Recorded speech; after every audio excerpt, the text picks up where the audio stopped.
Hello students, class 11th accountancy में हम लोगों ने चैप्टर 10 स्टार्ट किया था, books of original entry journal.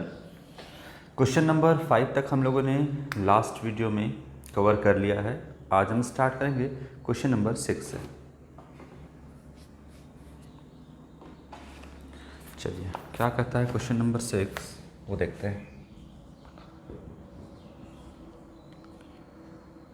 Goods worth ₹1,000 taken by proprietor for personal use should be credited to. Okay. Goods worth ₹10,000 taken by proprietor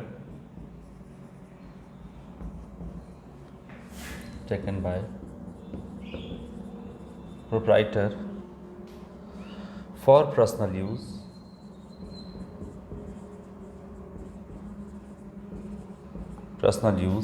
should be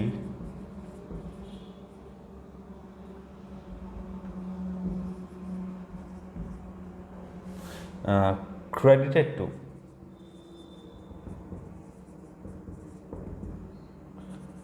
A. Sales account, B. Purchase account,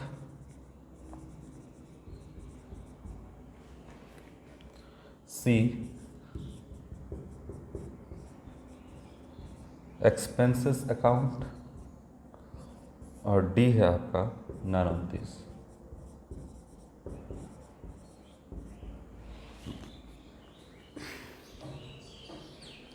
चलिए, क्या होगा इसका answer? देखिए क्या कहता है। Goods जो है 10,000 रुपये का, यानी जो वस्तु है, जो सामान है, वो 10,000 रुपये का जो है प्रोप्राइटर यानी ऑनर बिजनेस से ले गया, टेकन बाय प्रोप्राइटर। और किस लिए ले गया? तो अपने पर्सनल यूज़ के लिए ले गया। तो देखिए, यहाँ पर आपको समझाते हैं कि जो separate entity concept, business entity concept, या सिर्फ उसे हम एंटिटी कंसेप्ट कहते हैं, वो क्या कहता है कि जो बिजनेस है और जो बिजनेस का प्रोप्राइटर यानी जो बिजनेस का ऑनर है, वो दोनों अलग अलग है। और अगर ऑनर बिजनेस में कुछ भी लेकर के आता है तो उसे कैपिटल कहते हैं, और अगर कुछ भी लेकर के जाता है अपने पर्सनल यूज़ के लिए, है ना, पर्सनल यूज़ के लिए कुछ भी लेके जाता है तो उसे हम क्या कहते हैं? ड्राइंग्स कहते हैं, है ना। पर्सनल यूज़ के लिए क्या कहते हैं? ड्राइंग्स कहते हैं। अब पर्सनल यूज़ के लिए जो प्रोप्राइटर है, जो ऑनर है, वो कुछ भी लेके जा सकता है। या तो वो कैश लेके जा सकता है, या तो वो गुड्स लेकर के जा सकता है, या तो फिर कोई एसेट लेकर के जा सकता है। अगर कुछ भी लेकर के आता है तो कैपिटल का हिस्सा, कुछ भी ले के जाता है तो उसका कैपिटल रिड्यूस होता है, कम होता है ना। तो उसे हम क्या बोलते हैं? ड्राइंग्स बोलते हैं। चलिए, अब देखिए कि कितने का वस्तु यानी सामान लेकर के जो है प्रोप्राइटर वो गया।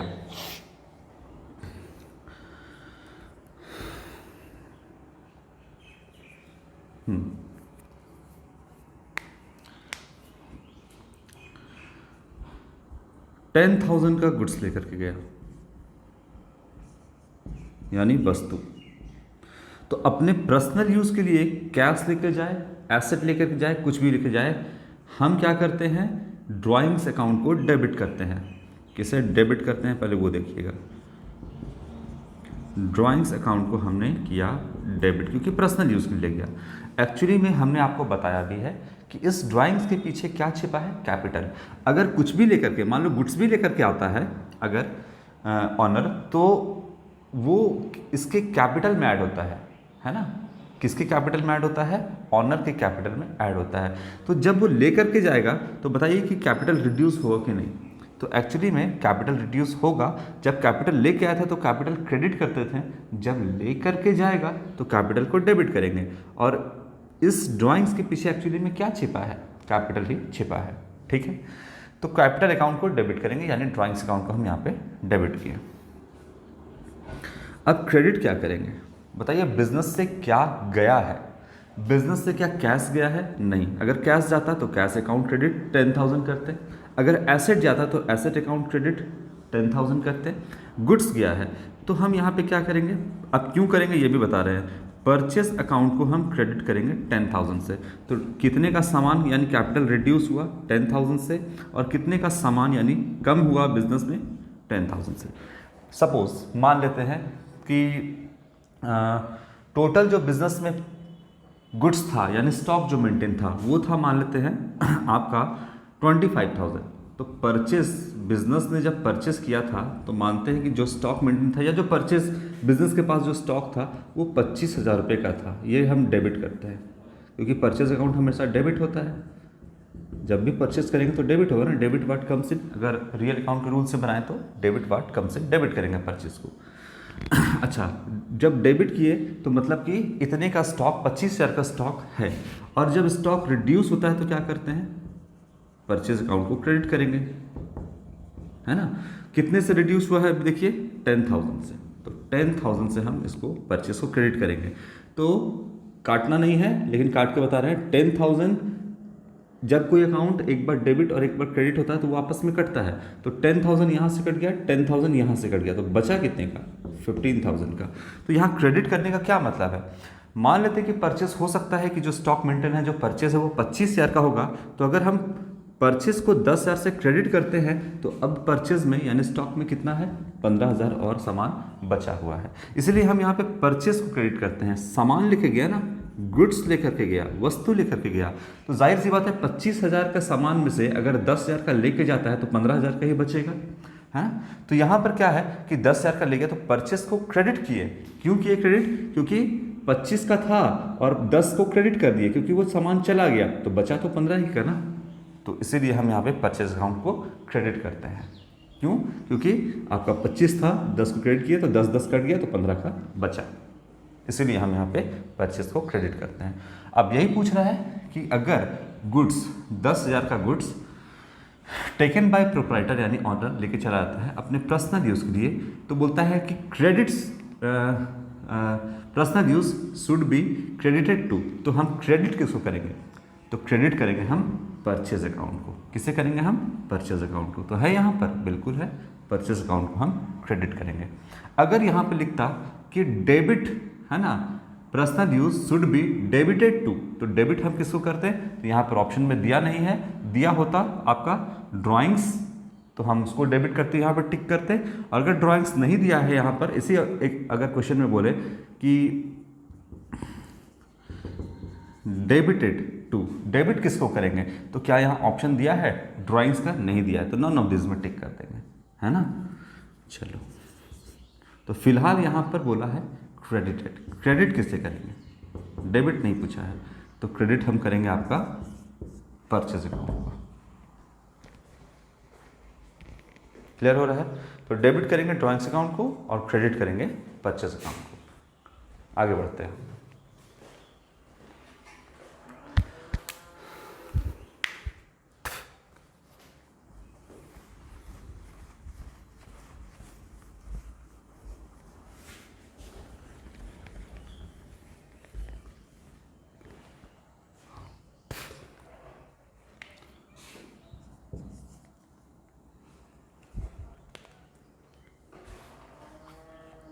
The process of recording transaction in a journal is termed as, इसे क्या कहते हैं।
Process of recording transaction in journal, हमने आपको प्रोसेस ऑफ अकाउंटिंग बताया था कि हमने क्या किया, बिजनेस स्टार्ट किया, इसके बाद इसमें फाइनेंशियल ट्रांजैक्शन हम लोगों ने किया, फाइनेंशियल ट्रांजैक्शन, और उसके बाद क्या किया हमने, रिकॉर्डिंग किया, और रिकॉर्डिंग में क्या बनाया, जर्नल बनाया, है ना। फिर क्लासिफिकेशन किया, फिर समराइज किया, फिर analyse, interpret and then communicate कर दिया रिजल्ट को।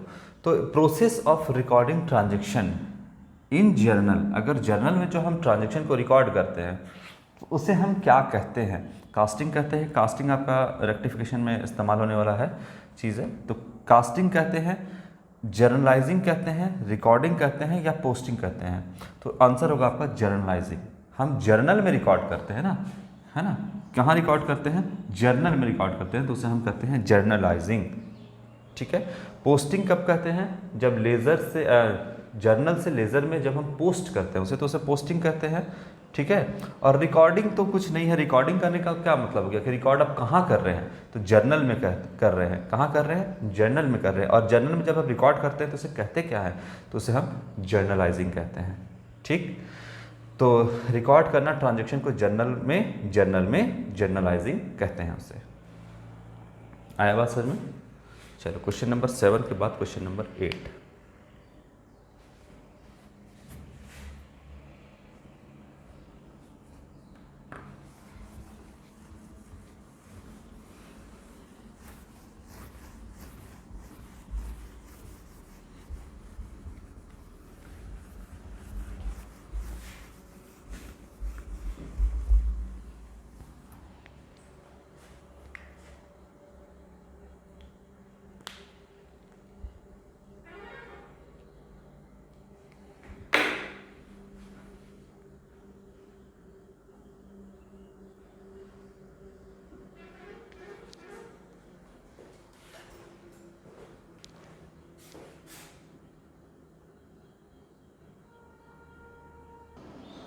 चलिए आगे देखते हैं। Question number 8।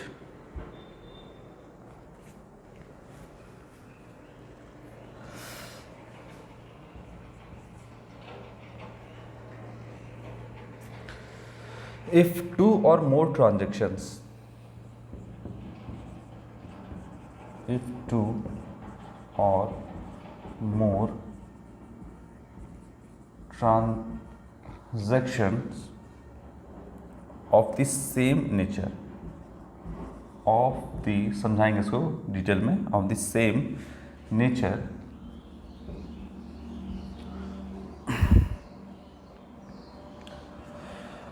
are journalized together is known as, इसे क्या कहते हैं,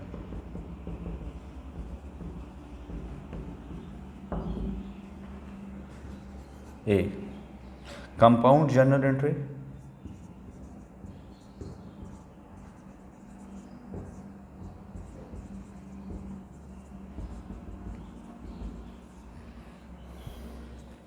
बी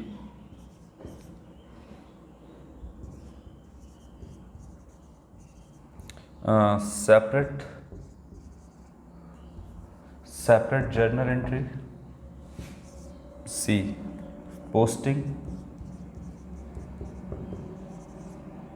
और डी नन ऑफ दिस।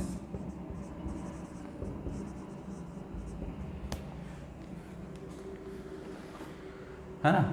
क्या कहते हैं, if two or more transactions of the same, है ना, ऑफ द सेम नेचर ना, यहाँ पे सेम लिख दीजिएगा, of the same nature are journalised together.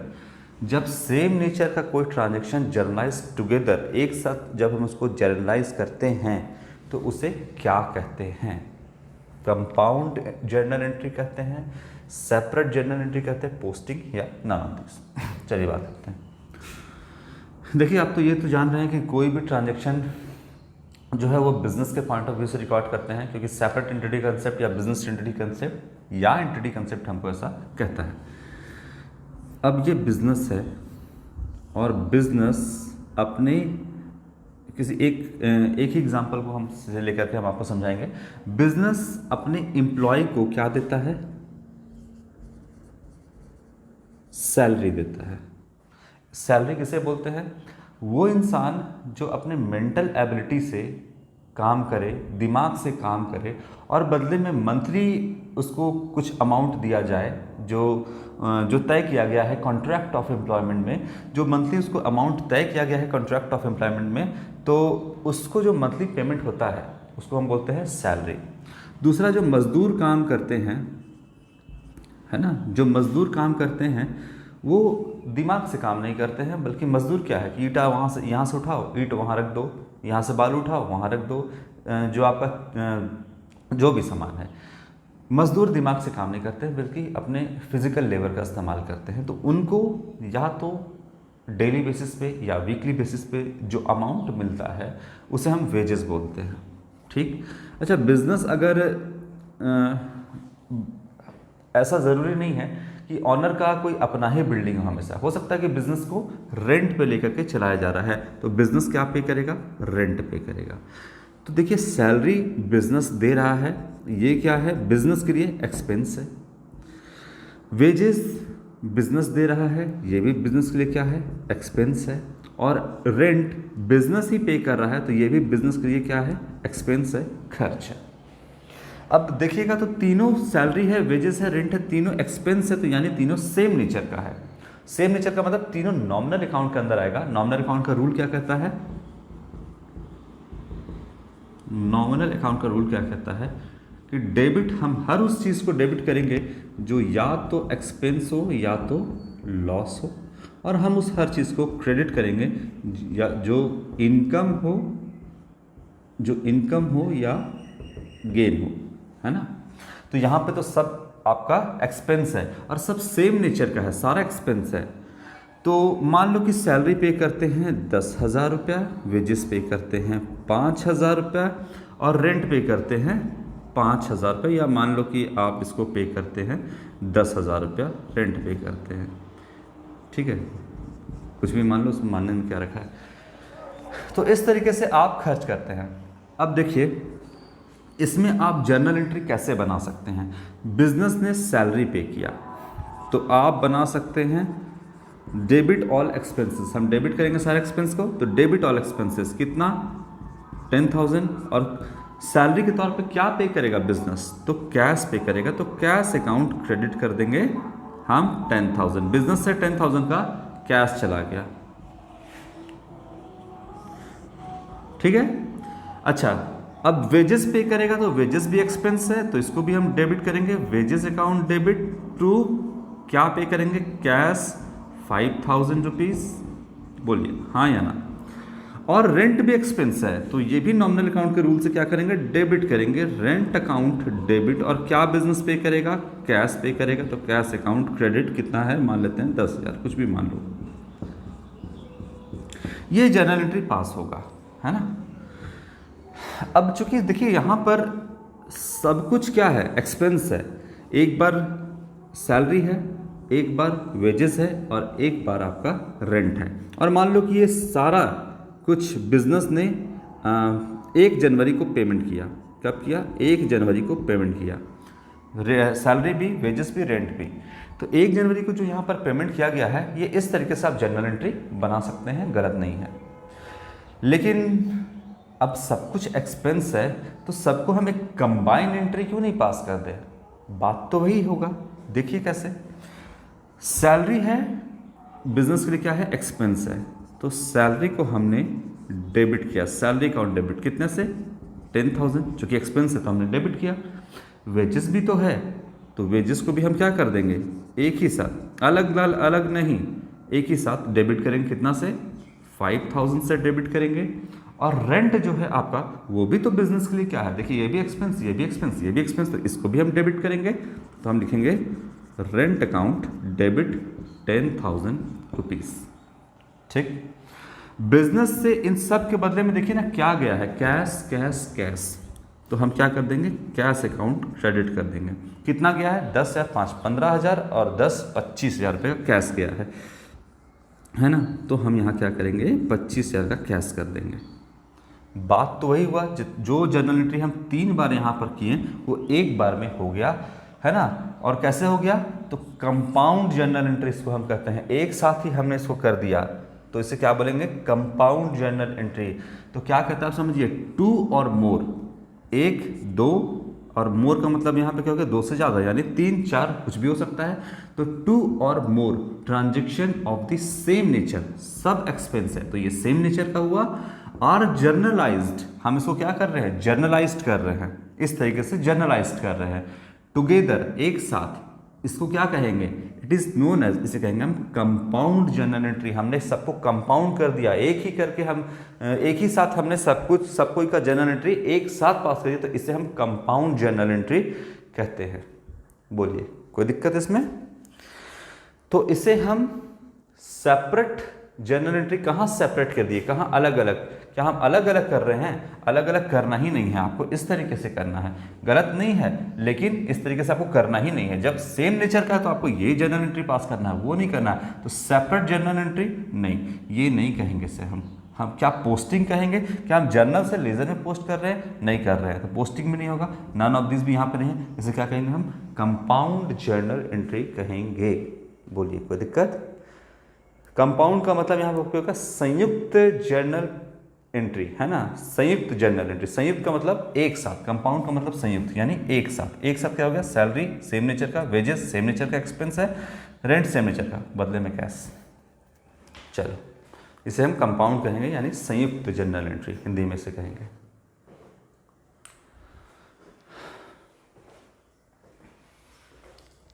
Question number 8 के बाद question number 9।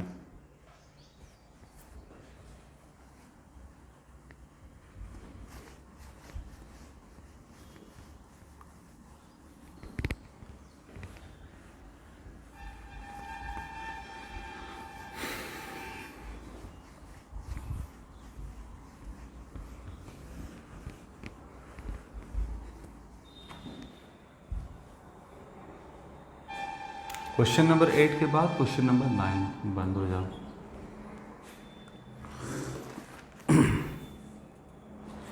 The rule regarding personal account is, the rule regarding personal account क्या होगा, इज ए। क्या लिखना है इसमें, सीधा सीधे लिख देते हैं। ऑप्शन ए है debit what comes in, option B है debit all expenses and losses, option C है debit the receiver credit the giver. चलो ए बी सी और डी, डी तो लिखता है आपका नॉन ऑफ दिस, पूरा हम लिखने के चक्कर में नहीं है। ए कहता है debit what comes in, debit what comes in and credit what goes out. ये कहता है आपका रियल अकाउंट का रूल, है ना। बी कहता है debit all expenses and losses, हम डेबिट ऑल एक्सपेंसेस या फिर लॉसेस, और and credit all income and gain. और ये कहता है आपका, फिर जान ही रहो इसमें तो आपको सही कहेगा क्या है, डेबिट द रिसीवर, यानी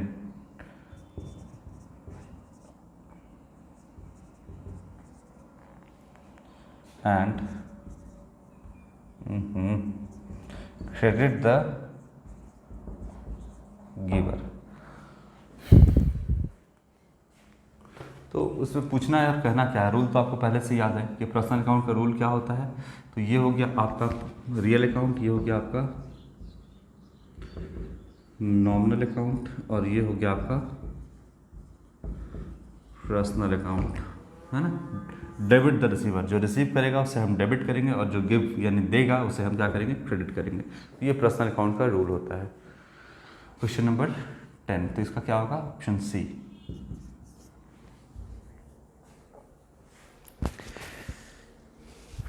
sales of goods to Kalpita for cash should be debited to. तो यहाँ पर सेल्स ऑफ गुड्स, सामान बेच रहे हैं,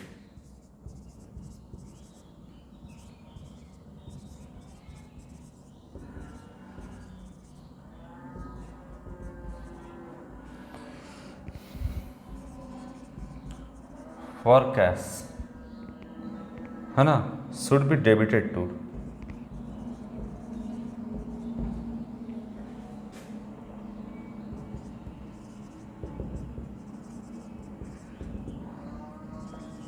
ए, किससे डेबिट करेंगे? Cash account. बी हो गया आपका सेल्स अकाउंट। सी हो गया ड्राइंग्स अकाउंट। और डी हो गया कल्पिताज अकाउंट। क्या होगा इसका आंसर बताइए? बहुत सिंपल सा क्वेश्चन है आपका। जर्नल अगर आप जानते हो बनाने तो ये बना लोगे, नहीं जानते हो तो नहीं बना पाओगे।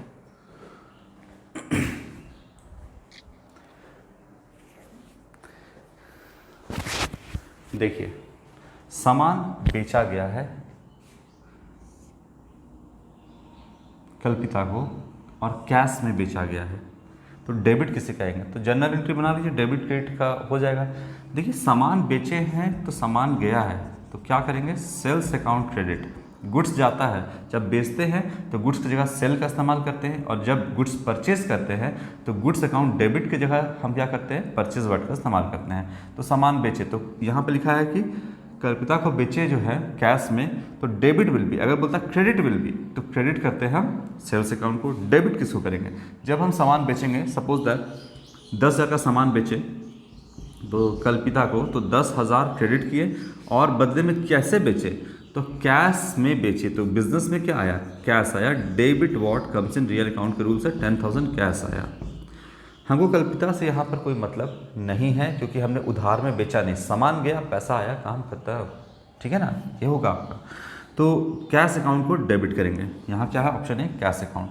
अब बोलता है क्या सेल्स अकाउंट को डेबिट करेंगे? नहीं, सेल्स को तो क्रेडिट करेंगे।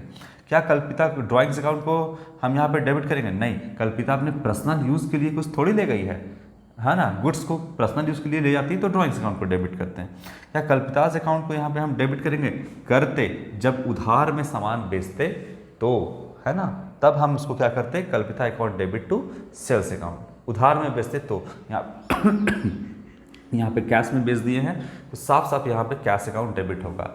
नहीं तो कब हम कल्पिता को करते? जब उधार में बेचते तो उसका नाम आना जरूरी था कि किसे हमने उधार में बेचा है, तो कल्पिता को। तो कल्पिता अकाउंट डेबिट टू सेल्स। और क्यों हम इसे डेबिट करते हैं? पर्सनल अकाउंट के रूल से। कहा गया पर्सनल अकाउंट के रूल से, अगर हम उधार में बेचते तो डेबिट द रिसीवर। अभी हम बेच रहे हैं तो रिसीवर कौन है? कल्पिता। अगर उधार में बेचते तो कल्पिता अकाउंट डेबिट टू सेल्स, तो हम डेबिट करते कल्पिता को, क्योंकि वो रिसीवर थी गुड के, तो डेबिट द रिसीवर, यहाँ पे हम कल्पिता को डेबिट करते उधार में बेचते तो। लेकिन अभी हमको उधार में बेचे नहीं है, सामान गया, पैसा आया, बिजनेस में हो गया, तो डेबिट करेंगे कैश अकाउंट को। अगर बोलता क्रेडिटेड टू, तो सेल्स अकाउंट को, है ना। ठीक है, तो आज के वीडियो में बच्चों इतना ही। क्वेश्चन नंबर 10 तक हम लोगों ने सॉल्व कर लिया है। क्वेश्चन नंबर 11 जो है हम सॉल्व करेंगे आपका नेक्स्ट वीडियो से। यहाँ तक जो भी आपको प्रॉब्लम होगा, एक वर्ड में भी अगर कोई प्रॉब्लम होगा तो वो भी आप जो है पूछोगे। कंसेप्ट क्लियर होना ज़्यादा ज़रूरी है, ऑब्जेक्टिव क्वेश्चन से भी ज़्यादा ज़रूरी है, क्योंकि ऑब्जेक्टिव क्वेश्चन अगर कंसेप्ट क्लियर होगा तो ऑब्जेक्टिव क्वेश्चन आपका ऐसे भी बन जाएगा। तो ज़रूरी है कि एक वर्ड का वर्ड क्यों लिखा गया है, ऐसा क्यों, वैसा क्यों, जो भी दिमाग में आता है वो पूछना है यहाँ पर। चलिए, तो क्वेश्चन नंबर 10 हो गया है, 11th नेक्स्ट वीडियो से। आज के लिए इतना ही, थैंक यू।